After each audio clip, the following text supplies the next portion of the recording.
আমিরুল মুমিনিন খলিফাতুল মুসলিমিন হযরত ওমর ফারুক রাদিয়াল্লাহু তাআলা আনহুর কাছে যদি নিয়ে যায়, সেও ফাঁসির কাস্টে দিয়ে মাইরা ফেলাবে, অর্থাৎ মৃত্যুতে কি মৃত্যু হয়ে যাবে, আমরাও কোনো মুসিবতে পারবো না, সেও দুনিয়া থেকে চলে যাবে। কথা গান ঠিক কিনা?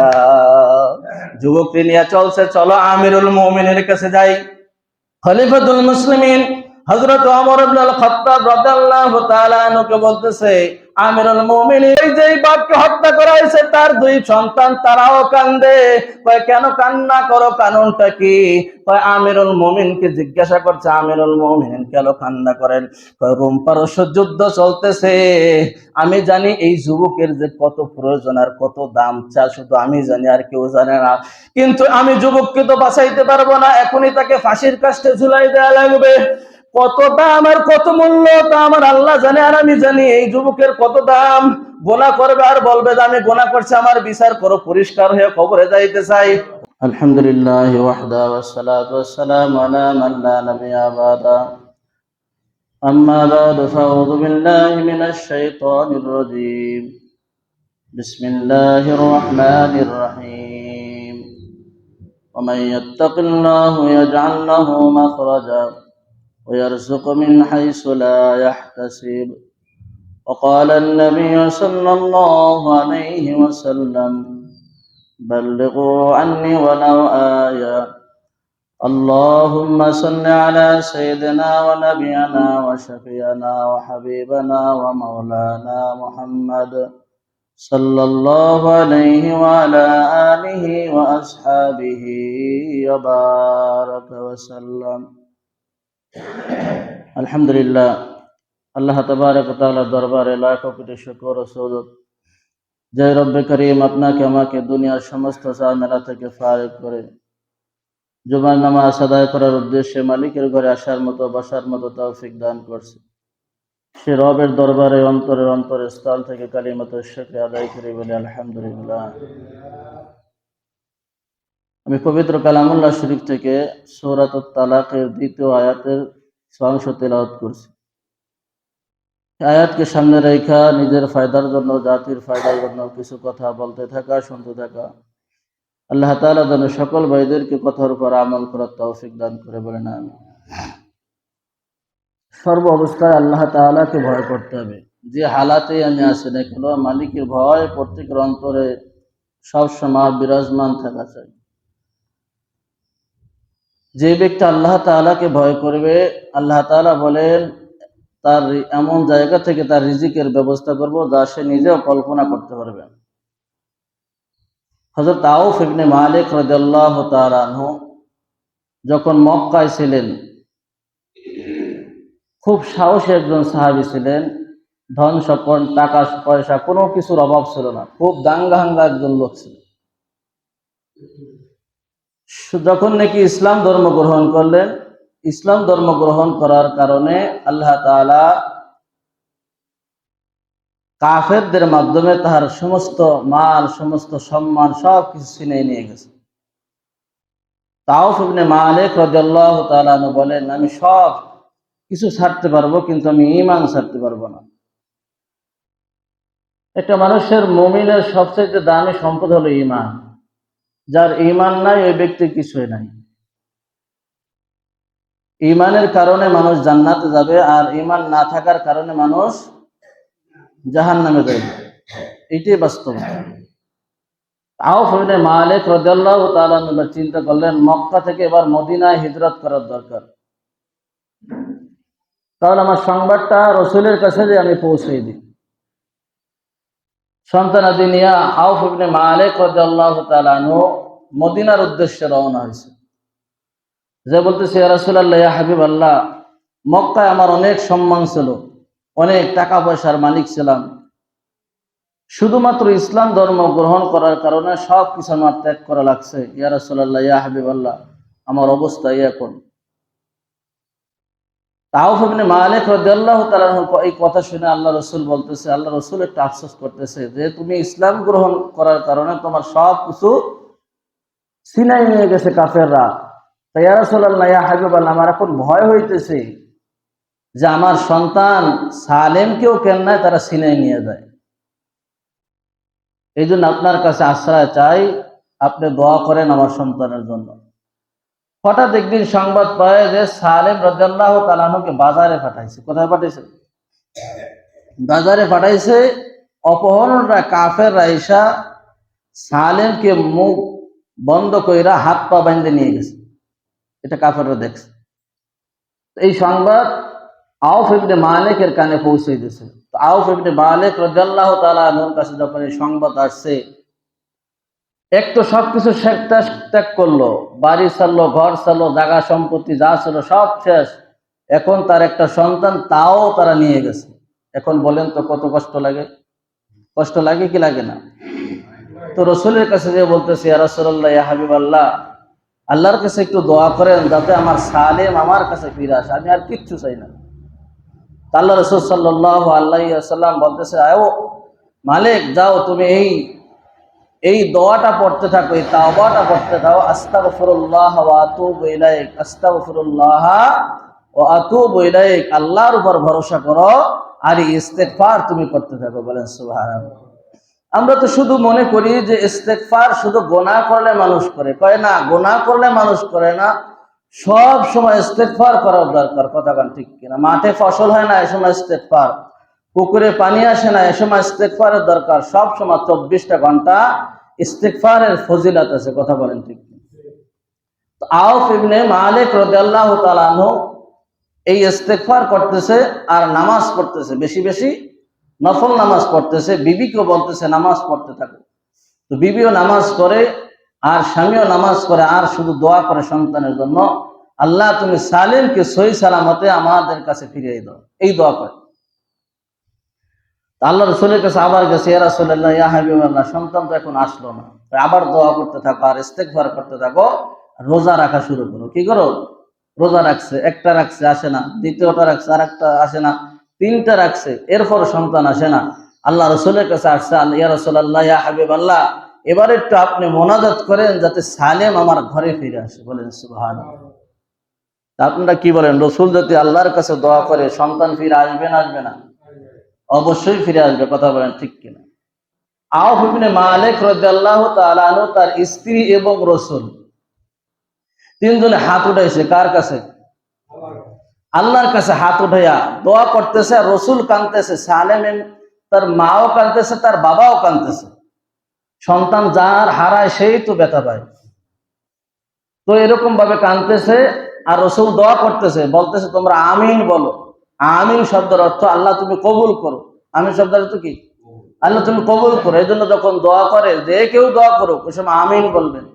আমিন বললে দোয়াটা কবুল হয়ে যায় সরাসরি।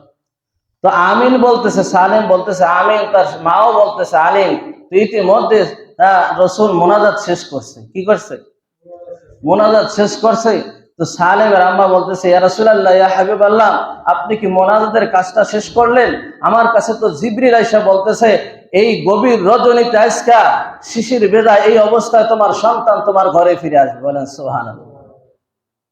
আউফ ইবনে মালিক রাদিয়াল্লাহু তাআলা আনহুর আম্মার কাছে এই সংবাদ যখন আসছে, হযরতে জিবরিল আলাইহিস সালাতু ওয়াস সালামের মারিফাতের সংবাদ যখন শুনাই দেয়ছে, আউফ ইবনে মালিক রাদিয়াল্লাহু তাআলা আনহু তার স্ত্রী এবার নামাজ পড়া শুরু হয়ে গেছে। বলেন সুবহানাল্লাহ। নামাজ পড়তেছে আর দরজার দিকে তাকাইছে, কোন সময় আমার সন্তান আমার কোলে ফিরে আসবে। আল্লাহু আকবার। নামাজ পড়তেছে, দোয়া করতেছে। গভীর রাতে আয়েশা ডাক দিয়ে বলতেছে, আম্মা জান দরজা খুলেন, আমি সালেম উপস্থিত। কিসের কারণে আসলো দোস্ত? ইস্তেগফারের কারণে, দোয়ার কারণে হারানো সন্তান আবার আল্লাহ তাআলা ফিরে দিয়েছে। কথা বলেন ঠিক কিনা? আসছে তো আসছে, আশ্চর্য খবর হলো 100 উট ঢাকায় নিয়ে আসছে সালেম রাদিয়াল্লাহু তাআলা আনহু। সালেমের বাপ জিজ্ঞাসা করছে, বাবা যে তুমি এই উট কোথায় পাইলা, কোথা থেকে আসলা? বাবা, হঠাৎ প্রচন্ড ঝড় শুরু হয়ে গেছে, ঝড়ের কবল আমি পড়ে গেছি। কাফের মুশরিকরা যারা আছে সবাই দৌড়ে সরছে এই ঝড়ের থেকে বাঁচার জন্য। দেখলাম এখন এই সময় আমার উপযুক্ত সময়, আমার এখান থেকে বের হওয়া। আমি বের হয়ে আসলাম, দেখলাম খোলা মুটির চটিয়াল ময়দানে এক পাল উট দাঁড়ানো অবস্থায়। আমি চিন্তা করলাম যে উট গুলা কার, কোথায় যাইতেছে। আল্লাহু আকবার। আকাশ থেকে আওয়াজ আসছে, সালেম এইগুলা আল্লাহ তাআলা তোমার জন্য উপহার দিয়েছে, এইগুলা তোমার মা এবং তোমার বাপের তোমার বাপকে আল্লাহ তাআলা হাদিয়া দান করছে। বলেন সুবহানাল্লাহ। এইগুলো তুমি হাঁকায় নিয়ে যাও বাড়িতে। সালেম রাদিয়াল্লাহু তাআলা আনহু 100 ওট যখন বাড়িতে নিয়ে আসছে, আল্লাহু আকবার। রসুল বলতেছে, সাহাবী বলতেছে, যত সময় পর্যন্ত আমি আল্লাহ তাআলার কাছ থেকে না জানবো, নবীর কাছ থেকে না জানবো, তত সময় পর্যন্ত আমি এই উট ধরবো না। সুবহানাল্লাহ বলবেন না? বলেন এদের ঈমান আর আমাদের ঈমানের কি অবস্থা? তো এক কথা কন, এই সম্পদ যদি আপনি পাইতেন, এখন একটা উটের দাম কত? হ্যাঁ, লাখ লাখ টাকা না? 100 উট। আল্লাহু আকবার। এই সম্পদ যদি আপনার ঘরের নাগারে আইসা দেয়, তো আপনি কি করে জিজ্ঞাসা করার দরকার ছিল? এমন জায়গা লুকাইতো যা সে নিজেও জানতো না। কথা গান ঠিক কিনা? দরকারে ভুলে যাবে, পরে আবার স্মরণ আসবে। এমন জায়গা লুকাইতো, কিন্তু তারা কারে ভয় করছে? অন্তরে কার ভয়? দিলে একমাত্র আল্লাহর ভয়। কথা গান ঠিক কিনা? আল্লাহু আকবার। নবীর কাছে গেছে, ইয়া রাসূলুল্লাহ, ইয়া হাবিবাল্লাহ, আমি তো রোজা রাখছি, নামাজ পড়ছি, দোয়া করছি আমার পুতের জন্য। কিসের জন্য? পুতের জন্য। আমার পুত, আমার সন্তান যেন আমার হারানো সন্তান ফিরে আসে। আমি তো উটের জন্য দোয়া করি নাই আর রোজা রাখি নাই। কথা বলেন ঠিক কিনা? তো আল্লাহর কাছ থেকে আপনি জানেন, নবী ওহীর মাধ্যমে জিবরিলের কাছ থেকে জানেন এই উট গুলাকে আমাদের জন্য হালাল না হারাম। যদি হালাল হয় তাহলে আমরা গ্রহণ করব, যদি হারাম হয় যার উট তার কাছে ফিরিয়ে দেবো। বলেন সুবহানাল্লাহ। ঈমানের কি পাওয়া? ঈমান কাকে বলে? ঈমান কি জিনিস? কথা ঠিক কিনা?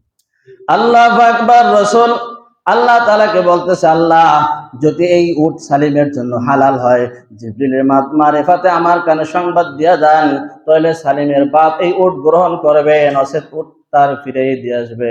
আল্লাহু আকবার। হযরতে জিবরিল আলাইহিস সালাতু ওয়াস সালাম এসে বলতেছে, ومن يتق الله يجعل له مخرجا ويرزقه من حيث لا يحتسب। বলেন আল্লাহু আকবার। সূরা তালাকের 2 নম্বর আয়াতের কিছু অংশ নিয়ে আল্লাহ রাসূলকে আয়াত যখন শুনাই দিয়েছে, আল্লাহ রাসূল এতটা খুশি হয়েছে এই আয়াত পাইয়া। আল্লাহু আকবার। সালিম রাদিয়াল্লাহু তাআলা আনহুর ভিতরে ছিল ঈমানি পাওয়ার, ঈমানি একটা জজবা। এই ঈমানের কারণে আল্লাহ তাআলা তার উপর রাজির খুশি হইয়া একটু উট আল্লাহর পক্ষ থেকে তাকে হাদিয়া দিয়েছে। বলেন সুবহানাল্লাহ। তো সালিমকে যখন 100 উট দিয়েছে, তো সালিম রাদিয়াল্লাহু তাআলা আনহু আল্লাহ রাসূল বলতেছে, সালিম এই একা উট গুলো নিও না, আমাকেও কিছু দিও। আল্লাহ রাসূলকেও 50টা উট দিয়ে দিয়েছে। বলেন সুবহানাল্লাহ। কাকে বিশ্বাস করছে ভাই? বলেন তো, এই জায়গা থেকে রিজিক আসার কোন রাস্তা ছিল? সন্তান গেছে হারাইয়া, সেখান থেকে আবার সন্তান তো ফিরে আসলোই, আবার রিজিক আল্লাহ তাআলা অটোমেটিক তাকে বাড়ি পাঠাই দিল। কথা বলেন ঠিক গেল? এটা হলো বিশ্বাস, এটা হলো ঈমান। এটা কি? ঈমানের কারণে। এই জন্য দোস্ত, হর হালাতে আল্লাহ তাআলাকে বিশ্বাস করবো, আল্লাহর ভয় ভিতরে রাখবো। যার ভিতর বিন্দু পরিমাণ ভয় আছে, কসম খোদার, সে গুনাহ করতে পারে না। কথা বলেন ঠিক কিনা? যার ভিতর ভয় থাকে সে নামাজ ছাড়তে পারে না, যার ভিতর ভয় থাকে সে রোজা ছাড়তে পারে না, যার ভিতর ভয় থাকে মরার ভয়, হাসরের ভয়, কবরের ভয়, পুলসিরাতের ভয়, ওর উপর হজ ফরজ হইলে ও হজ না করে কবরে যাইতে পারে না। হজের একটা তামান্না থাইকা দেয়, আমার জীবন থাকতে আমি হজ করব, আমি বাইতুল্লাহ যাব, একটা ওয়াক্ত আমি নামাজ কাজা করব না। এটা হলো ঈমান আর ভয় আর তাকওয়া যদি ভিতরে থাকে, ওই ব্যক্তির নামাজ জীবনে কাজা করতে পারে না। ওই পরিপূর্ণ ভয় তোমার আমার ঈমানের ভিতর, তোমার আমার দেহের ভিতর এখন পর্যন্ত ঢোকে নাই। তাই তুমি আমি আজকে এখনো পর্যন্ত হারাম খাইতেছি, এখনো পর্যন্ত পরের জায়গা দখল করে আমি খাইতেছি। কথা বলেন ঠিক কিনা? কি নাই? ঈমান নাই, ঈমান নাই, ঈমান নাই। কথা বলেন ঠিক কিনা? আজ যদি সেই ঈমান আর বিশ্বাস থাকতো, মুসলমান আজ এত অধপতনে যাইতো না। কথা বলেন ঠিক কিনা? এই যা কিছু করতেছি সব তোমার আমার হাতের কামাই, সব আল্লাহ তাআলা কেন আযাব দেবে না, কেন গজব দেবে না, সবকিছু তোমার আমার হাতের কামাই। কথা বলেন ঠিক কিনা? মদিনা থেকে 300 কিলোমিটার দূরে। কত কিলোমিটার? 300 কিলোমিটার। মদিনায় শুধু খেজুর বাগানের চাষবাস বেশি। কথা বলেন ঠিক কিনা? মদিনার জমিনে খেজুরের চাষ বেশি। তো এক যুবক, এক ব্যক্তি খেজুর গাছ লাগাইছে। তো এই বিকাল বেলা খেজুর গাছে পানি দেয় মশক বেরা। আরবের, এখন না, এখনের কথা বলতেছে না, বহু আগের কথা। পানির খুব অভাব ছিল। কি ছিল? আল্লাহ তাআলা বলেন, আফালা ইয়ানজুরুনা ইলাল ইবিলি কাইফা খুলিকাত, তোমরা কি তাকাও না, তোমরা কি দেখো না মরুভূমির জাহাজ গুলাকে আমি উট বানাই দিছি। বলেন সুবহানাল্লাহ। মরুভূমির উট এমন একটা প্রাণী আমি আল্লাহ তাআলা সৃষ্টি করছি, এই উট যদি পানি একবার পান করে, এই পানিটা একটা রিজার্ভ ট্যাঙ্কি আছে, এই রিজার্ভ ট্যাঙ্কির ভিতর কমাস কম 7 দিন পর্যন্ত পানি সংগ্রহ করে রাখতে পারে। বলেন আল্লাহু আকবার। এই উট খায় কি? বাবলা গাছের পাতা। প্রত্যেকটা বাবলা গাছের পাতার ভিতর, প্রত্যেকটা ডালের ভিতর হাজার হাজার কাঁটা আছে। কথা কান ঠিক কিনা? বিজ্ঞান সায়েন্স বলতেছে দোস্ত, কিতাবের লেখক লিখতেছে, আমরা পড়ছি, এই উটের নিঃশ্বাস যখন ওই বাবলা গাছের উপর পড়ে, তখন ওই বাবলা গাছের কাঁটা আর বাবলা গাছ থাকে না, শাপলা পাতার মতো নরম হয়ে যায়। বলেন আল্লাহু আকবার, আল্লাহু আকবার। আফালা ইয়ানজুরুনা ইলাল ইবিলি কাইফা খুলিকাত, তোমরা কি তাকাও না আমি উটগুলাকে কিভাবে সৃষ্টি করছি? আল্লাহু আকবার। একটা উট যদি মারা যায়, ওই রিজার্ভ ট্যাঙ্কির ভিতর যে পানি আছে, আরবের মানুষেরা এতই কষ্ট করত শুধু পানির কারণে। পানি কোথাও না পাওয়া গেলে এক সময় উট জবাই কইরা ওই রিজার্ভ ট্যাঙ্কির ভিতর যে পানি আছে, ওই পানি তারা পান করতো। কথা কান ঠিক কিনা? এমন একটা সময় ছিল পানির কষ্ট, ওই যুবক মশক বইরা পানি নিয়ে আসছে, খেজুর বাগানে পানি দেবে। সচরাচর তো পানি পাওয়া যায় না। এই যুবক এবার খেজুর গাছে যখন পানি দিতেছে, খুব খেজুর গাছে পানি দিতে দিতে এক পর্যায়ে ওই দিকে চলে গেছে। এক বুড়া বাবা কিছু উট নিয়া এইভাবে হাঁকায়া চলে আসতেছে। হঠাৎ মরুভূমির তাপ এতটাই গরম, দেখেন প্রচন্ড গরমের কারণে আমরা বাঁচতে পারি না। কথা কান ঠিক কিনা? কত গরম, আল্লাহু আকবার। এর চাইতে বেশি গরম হলো মদিনায়। কথা বলেন ঠিক কিনা? মক্কায়। তার থেকে বেশি গরম হলো কবরে, এর থেকে বেশি গরম হলো হাসরের ময়দানে। এই যে সূর্যটা তুমি আমি দেখতেছি 9,30,000 মাইল ধরে, আল্লাহু আকবার, এই সূর্যটা একদিন তোমার আমার মাথার আধা হাত বা এক কোয়ার সামনে আইসা যাবে। এই সূর্য তার 13টা মুখ আছে। কয়টা মুখ বলেন?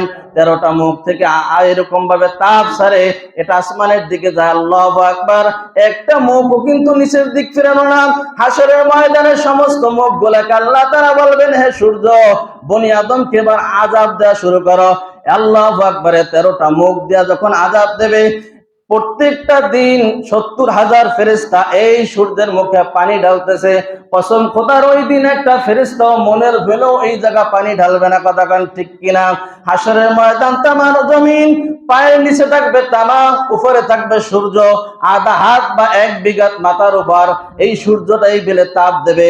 বলেন কি অবস্থা হবে ওই জায়গার? অবস্থা, 1 সেকেন্ডের আযাব সহ্য করার শক্তি কেউ আছে? বলেন কেউ কি পারবে 1 সেকেন্ড আযাব সহ্য করতে? হাসরের ময়দানে হাউমাউ কইরা চিৎকার করতে থাকবে। বেঈমানের মাথার মগজগুলা টকবক কইরা পড়তে পড়তে ভিতরের থেকে যায় পিছনের রাস্তা থেকে বের হয়ে যাইবে। শুধু একটা আওয়াজ আসবে, পানি পানি, আমাকে বাঁচাও, আমাকে বাঁচাও। ওই দিন কেউ কারো পরিচয় দেবে না, সন্তান বাপের পরিচয় দেবে না, বাপ সন্তানকে ভুলিয়া যাবে। ইয়াউমা ইয়াফিরুল মারউ মিন আখিহি ওয়া উম্মিহি ওয়া আবিহি ওয়া সাহিবাতিহি ওয়া বানি লিকুল্লি ইমরিইম মিনহুম ইয়াউমা ইযিন শা'নুন ইউগনি। সবাই সবার থেকে ভাগতে থাকবে, পালায়ন করতে থাকবে। যে যত যারা আপন, সে তার বড় শত্রু হয়ে খারাবে। ওই দিন কেউ কারো আপন থাকবে না। কথা বলেন ঠিক কিনা? এই বুড়া এবার ঘুমাই গেছে উট বাইন্দা। উটের পিপাসা লাগলে, দেখেন না আমাদের পিপাসা লাগলে কত কষ্ট লাগে, লাগে কি লাগে না?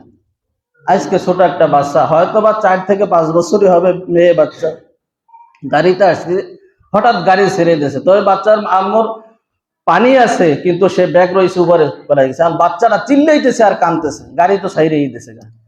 পানি পানি, বাস পুরা পুরা হয়ে গেছে কানতে কানতে। তো আর কান্না দেয়া বলতেছে যে এই বাসের ভিতর যদি কেউ পানি থাকে তাহলে পানির ব্যবস্থা করো, বাচ্চাটার পানি দাও, পানির ব্যবস্থা করা। যখন পানি খাইছে 2 ঢোক পানি, আর পানি খাইবে না। তো পানি আমাদের অবস্থা যদি এই হয়, তো ওটা তো অবলা প্রাণী। কথা বলেন ঠিক কিনা?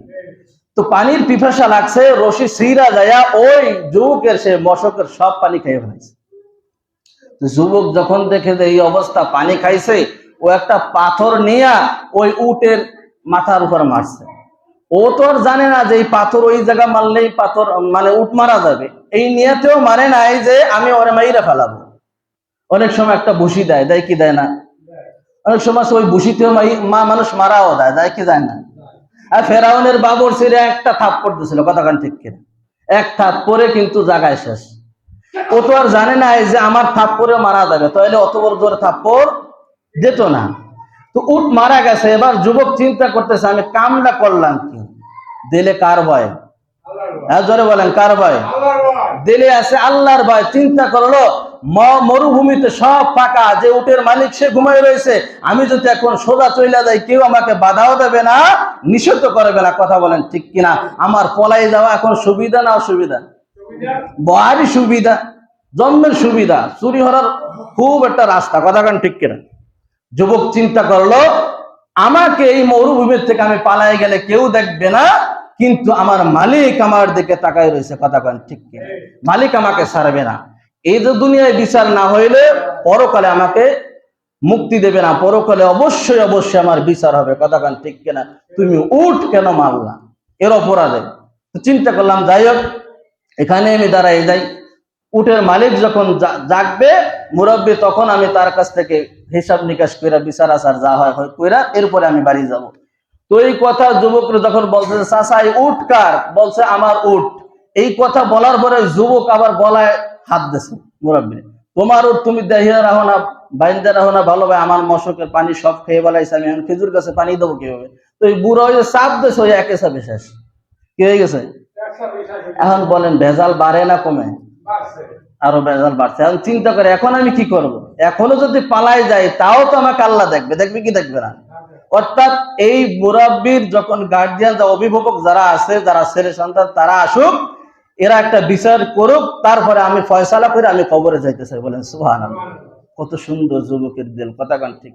অপরাধ করবে আর বলবে আমি অপরাধ করছি আমার বিচার করো, এমন যুবক আছে? হ্যাঁ যুবক আছে?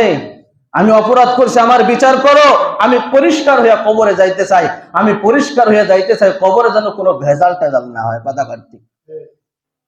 যুবক দাঁড়িয়ে গেছে, সন্ধ্যা ঘোর হয়ে গেছে, এশা হয়ে গেছে, বাপ আসতেছে না, তাগরা দুইজন যুবক আল্লাহু আকবার মরুভূমির যুবক পোলাপান খুব হৃষ্টপুষ্ট হয়, খাবার দাবার খুব ভালো খায়, কথা কন ঠিক কিনা? তোমার আমার মতো ন্যাংরা হ্যাংলা না, ঠেলা দিলে কইরা যায়। খুব হৃষ্টপুষ্ট সন্তান গোড়া হাঁকাইয়া হাসতেছে, সামনের দিকে আসতেছে, আসতেছে আইসা দেখে তার বাপ মারা এবং উটটাও মারা গেছে। এবার বলতেছে যুবক কি হয়েছে বলো, আমার বাবা কিভাবে মারা গেছে, আবার উটটাও বা কিভাবে মারা গেল, সন্ধ্যা ঘুরাই গেল, আমার বাবা কেন বাড়ি ফিরলো না, কারণ কি বলো? বলতেছে যুবক যেই অপরাধের কারণে আসর থেকে এসা পর্যন্ত আমি অপেক্ষা করছি, খবরদার খবরদার এই ভুলটা তোমরা করবা না। অর্থাৎ আমি তোমার বাপকে এই ফেলে মারছি, অর্থাৎ এখন কেসাসের পরিবর্তে কেসাস, হত্যার পরিবর্তে হত্যা, কথা বলেন ঠিক কিনা? যেহেতু আমি হত্যা করছি তোমার বাপকে, আমাকেও তার হত্যার পরিবর্তে আমাকেও হত্যা করবে, এইটাই বাস্তবতা, এইটাই কোরআনের আইন। তুমি খলিফাতুল মুসলিমিন হযরত ওমর ফারুক রাদিয়াল্লাহু তাআলা আনহু এখন ক্ষমতায়, এখন সংসদে সে আছে, এখন ক্ষমতা চালায় সে, তার কাছে যদি যাও নিয়ে যাও ওমর ইবনুল খাত্তাব রাদিয়াল্লাহু তাআলা আনহু বিচার কইরা আমাকে ফাঁসির কাস্টে ঝুলাই দেবে, অর্থাৎ আমি মারা যাব, তোমার বাপের হত্যার বিচার হয়ে যাবে, কথা কান ঠিক কিনা? আর তোমরা যুবক তোমাদের শক্তি আছে, তোমরা দুজন যদি আমাকে মেরে ফেলাও এই মরুভূমিতে তাও মারা যাব, কিন্তু যখন আমাকে মারবা যুবক হাসরের ময়দানে, কিয়ামতের ময়দানে আসামি হিসাবে আল্লাহর কাঠগড়ায় তোমার দাঁড়ানো লাগবে, কথা কান ঠিক কিনা? দুই যুবক চিন্তা করছে এরা আমরা যদি এর মারি তাও মারা হবে। আমিরুল মুমিনিন খলিফাতুল মুসলিমিন হযরত ওমর ফারুক রাদিয়াল্লাহু তাআলা আনহুর কাছে যদি নিয়ে যায়, সেও ফাঁসির কাস্টে দিয়ে মাইরা ফেলাবে, অর্থাৎ মৃত্যুতে কি মৃত্যু হয়ে যাবে, আমরাও কোনো মুসিবতে পারবো না, সেও দুনিয়ার থেকে চলে যাবে, কথা কান ঠিক কিনা? যুবককে নিয়ে চলছে, চলো আমিরুল মুমিনের কাছে যাই। খলিফাতুল মুসলিমিন হযরত ওমর ইবনুল খাত্তাব রাদিয়াল্লাহু তাআলা আনহুকে বলতেছে আমিরুল মুমিনিন এই ঘটনা, এই ঘটনার কারণে আমার বাপকে হত্যা করেছে, বিচার চাই, সুষ্ঠু বিচার চাই, বিচার করতে হবে, বিচার চাই। আমিরুল মুমিনিন বলতেছে যুবক এত সুন্দর যুবক তো আমি কোনোদিন দেখি নাই, বলেন আল্লাহু আকবার। গুনাহ করে আর বলবে যে আমি গুনাহ করছি, আমার তওবা কবুল করো, আমার বিচার করো, আমি হত্যা করছি, আমি জেনা করছি, আমার বিচার করো, আমি পাপ করছি, আমার পাপ দুনিয়ায় রেখে আমি কবরে যাইতে চাই, কবরে আমি পাপ নিয়ে যাইতে চাই না, কবরে আযাব বড় ভয়াবহ আযাব। কথা বলেন ঠিক কিনা? যুবককে জিজ্ঞাসা করছে, যুবক তোমার কি কোনো আশা আছে, তোমার কি কোনো দেনা পাওনা আছে? ওই যুবক বলে, আমিরুল মুমিনিন, আমি পল্লী এলাকায় বসবাস করি, আমার কাছে কিছু ঋণের বোঝা আছে, কিছু টাকা মানুষ আমার কাছে পায়। আমিরুল মুমিনিন, আমাকে 1 মাসের জন্য ছুটি দিয়ে দেন, আমি 1 মাস যাইয়া আমি এই টাকাগুলো আমি সব পরিশোধ করব, আমার বিবির কাছ থেকে আমি ফিরে আসব, আমার মায়ের কাছ থেকে আমি দোয়া নিয়ে আবার আসব, টাইম মতো আমাকে ফাঁসির কাস্টে আমাকে ঝুলাই আমার বিচার কইরা ফেলাইয়ে। আমিরুল মুমিনিন চিন্তা করে যে এত বড় লম্বা ছুটি দেওয়া যায় না, এত বড় লম্বা ছুটি দেওয়া যায় না, 1 মাস কে জামিন দিবে? তো এরকম ভাবে তাকাইতেছে মজলিসের ভিতর হাজার হাজার শ্রোতা সবার দিকে তাকাইতেছে, আর চোখের ভিতর একটা প্রতিশ্রুতি ভেসে উঠতেছে, আরো বলতেছে, তোরা আমার রক্তের কেউ না, তোরা আমার রক্তের কেউ না, কিন্তু তুইও মুসলমান আমিও মুসলমান, এটা তো বাস্তব। কথা বলেন ঠিক কিনা? আল মুসলিম আকুল মুসলিম, মুসলমান মুসলমানের ভাই। আর আমি যদি এই ঋণের বোঝা নিয়ে কবরে যাই, কিয়ামতের ময়দান আমি আল্লাহ তাআলার কাছে মামলা দায়ের করবো, হায় আল্লাহ, এরা আমার ভাই, এরা আমার মুসলমান, কিন্তু এরা আমার রক্তের কোনো সম্পর্ক না, কিন্তু জাতি তো ভাই, এদের কাছে আমি অনুমতি চাইছিলাম, অনুমতি আমাকে দে নাই, এই অবস্থা আমি কবর আইছি, আল্লাহ এদেরকে ধরো, তাহলে আমরা একজনও মুক্তি পাবো না। কথা বলেন ঠিক কিনা? আল্লাহু আকবার। একজন দামি সাহাবী, অনেক দাম, তার অনেক সম্মান, সে দাঁড়ায় বলতেছে, আমিরুল মুমিনিন খলিফাতুল মুসলিমিন হযরত ওমর ইবনুল খাত্তাব রাদিয়াল্লাহু তাআলা আনহু, এই যুবককে আপনি 1 মাসের ছুটি দিয়ে দেন, এই যুবক যদি টাইম মতো না আসে, আমি সাহাবী বললাম, আমি ফাঁসির কাস্টে আমি ঝুলবো। বলেন আল্লাহু আকবার। এমন কোন যুবক আছে যে 1 মাস ছাইরা দেবে আবার ফিরে আসবে? আর যদি ফিরে না আসে তাহলে ফাঁসির কাস্টে আমারই ঝুলতে হবে। কতক্ষণ ঠিক কিনা? কেন তুমি রাজি হইলা যুবক? কয়, তার চোখের তাকানোর ভিতর আমি দেখতেছিলাম যে বারবার তাকাইতেছে আর বোঝাইতেছে, শোনো ভাই, তোমরা আমার রক্তের কোনো সম্পর্ক না, কিন্তু তোমরা তো মুসলমান, আর আমিও মুসলমানের সন্তান, আমাকে একটু ছুটি দেয়া দাও, আমি টাইম মতো ইনশাআল্লাহ আমি আইসা পৌঁছে যাব। আমিরুল মুমিনিন 1 মাসের ছুটি দিয়েছে, যাও যুবক, তাড়াতাড়ি ফেরবা, তাড়াতাড়ি যায় বিবির কাছে বলে, বিবি শেষ দেখা দেখা রাখো, আর দেখতে পারবে না। মায়ের কাছে দেয়া বলে, মা 10 মাস 10 দিন গর্ভে রাখছেন, 2.5 থেকে 3 বছর পর্যন্ত দুধ পান করাইছেন, কত কষ্ট করছেন, কত কষ্ট করছেন, মাথার ঘাম পায়ে ফালাইছেন, নিজে না খাইয়া লোকমা গালে উঠাইয়া দিয়েছেন, যা আমরা এখন সন্তানদেরকে করি। কথা বলেন ঠিক কিনা? এতটুকু কষ্ট তোমাকে আমাকে করছে, না হইলে তুমি আমি মানুষ হইতে পারতাম না। মা দাবিটা ছাইরা দেন, দুধের দাবি আমাকে মাফ কইরা দেন, আমি চইলা যাই। আমিরুল মুমিনের কাঠগড়ায় আমি আসামি হয়ে গেছি, 1 সেকেন্ড দেরি হয়ে গেলে আমার ভাইয়ের গলায় ফাঁসি লেগে যাবে, আমাকে তাড়াতাড়ি বিদায় দেন। মা বলতেছে, বাবা এই পল্লীর ভিতর তোকে কেউ চেনবে না, তুই অন্যদিকে চইলা যা। কয়, মা আমাকে কেউ না চেনলে আমার আল্লাহ আমাকে চেনে। বলেন আল্লাহু আকবার। বাবার কাছে কাছে, বাবা কত কষ্ট করছো, তোমার পকেটটারে আমার পকেট বানাই নিছো, মাথার গাম পায়ে ফেলাই আমাকে কামাই রোজগার করে খায়া বড় বানাইছো। কথা গান ঠিক কিনা? কত কষ্ট করছো বাবা, আমাকে মাফ করে দাও, আমি তোমার হকটা আদায় করতে পারলাম না, তোমার সন্তান আর তোমাকে আব্বা বলে ডাক দেবে না। বাবা বলতেছে, বাবা অন্যদিকে চইলা দাও। আমিরুল মুমিনিন খলিফাতুল মুসলিমিন ওমর ইবনুল খাত্তাব রাদিয়াল্লাহু তাআলা আনহুর বাহিনী তোমাকে তালাশ কইরা পাবে না। আমিরুল মুমিনের বাহিনী যদি না তালাশ কইরা পায়, আল্লাহর বাহিনী তো আমাকে ছাড়বে না। কথাখান ঠিক কিনা? তাড়াতাড়ি বিদায় দেন। সবার কাছ থেকে বিদায় নিয়েছে, বিদায় তো নিতে মনে চায় না, তারপরও বিদায় নিতে হবে। কথাখান ঠিক কিনা? আল্লাহু আকবার। হাকায় আসতেছে, উট আসতেছে, ইতিমধ্যে উটটা মারা গেছে, একটু লেট হয়ে গেছে। আর একটা উট বাজার থেকে ক্রয় করে নিয়ে আসছে, মাত্র 5 থেকে 7 মিনিট দেরি হয়ে গেছে, লেট হয়ে গেছে, ফাঁসির টাইম সময় হয়ে গেছে। সবাই শুধু তাকাইতেছে, এদিক ওদিক তাকাইতেছে। আহারে আল্লাহু আকবার, এত বড় দামি সাহাবীর এখন ফাঁসি হয়ে যাবে, আমরা তাকে কোনো দরে বাঁচাইতে পারবো না। কথা কান ঠিক কিনা? আমরা তো এমন কেউ নাই যে আমি মরি ভাই বাঁচুক, এ কথা কেউ বলে না। কথা কান ঠিক কিনা? হ্যাঁ, মরার সময় কত কথা বলে, মা মারা গেছে, আজকে মা মারা না দিয়ে তো আমি আজকে মারা যাইতাম, কতই না ভালো হয়তো, বলে কি বলে না? কিন্তু আজরাইলে পাঠাই দাও, ওর মারে বাঁচাই দাও, পরে জানটা করছে, মাপ চাই, আগে মার জানটা নাও। কথা কান ঠিক কিনা? কথা বলেন। এবার বলতেছে সবাই টাইম হয়ে গেছে, ফাঁসির কাস্টে এখন ঝুলতে হবে। এত বড় দামি সাহাবী তাকাইতেছে। ওই যুবক বলতেছে, আমিরুল মুমিনিন, আমাকে 5 মিনিট টাইম হাতে দেন। আমার দিল বলতেছে, ওই যুবক আসতেছে, বলেন সুবহানাল্লাহ। ওই যুবক হাকায়া বাজ পাখির মতো হাকাইতে হাকাইতে আসতেছে। 5 মিনিট লেট হয়ে গেছে। বলতে, আমিরুল মুমিনিন, আমাকে আল্লাহর রাস্তে মাফ করেন, আমার জন্য যারা অপেক্ষা করতেছেন সবাই আমাকে মাফ করেন। আমার ঘটনা এইভাবে ঘটে গেছে, হঠাৎ আমার উটটা মারা গেছে, আমি একটা উট কিনা নিয়ে আসতে আমার 5 মিনিট দেরি হয়ে গেছে, আমাকে মাফ করেন। মজলিসের ভিতর যারা ছিল সবাই কান্দে, আমিরুল মুমিনিন কান্দে, ওই যে বাপকে হত্যা করা হয়েছে তার 2 সন্তান তারাও কান্দে। কয়, কেন কান্না করো, কারণটা কি? কয়, আমিরুল মুমিনকে জিজ্ঞাসা করছে, আমিরুল মুমিনিন কেন কান্না করেন? কয়, রোম পারস্য যুদ্ধ চলতেছে, আমি জানি এই যুবকের যে কত প্রয়োজন আর কত দাম চা, শুধু আমি জানি, আর কেউ জানে না। কিন্তু আমি যুবককে তো বাঁচাইতে পারবো না, এখনই তাকে ফাঁসির কাস্টে ঝুলাই দেওয়া লাগবে। কত দাম আর কত মূল্য তা আমার আল্লাহ জানে আর আমি জানি। এই যুবকের কত দাম, গোনা করবে আর বলবে যে আমি গোনা করছি, আমার বিচার করো, পরিষ্কার হয়ে কবরে যাইতে চাই। ও যুবক ভাইরা, এমন কোন যুবক এই এলাকায় পাওয়া যাবে যে আমি অপরাধ করছি, আমার বিচার করে আমি কবরে পরিষ্কার হয়ে যাইতে চাই? বলেন, পাওয়া যাবে? 1000-এ 1টা পাওয়া যাবে কিনা তাও সন্দেহ। কথা বলেন ঠিক কিনা? এবার ওই সেই 2 যুবক, কোন যুবক বলেন দিন?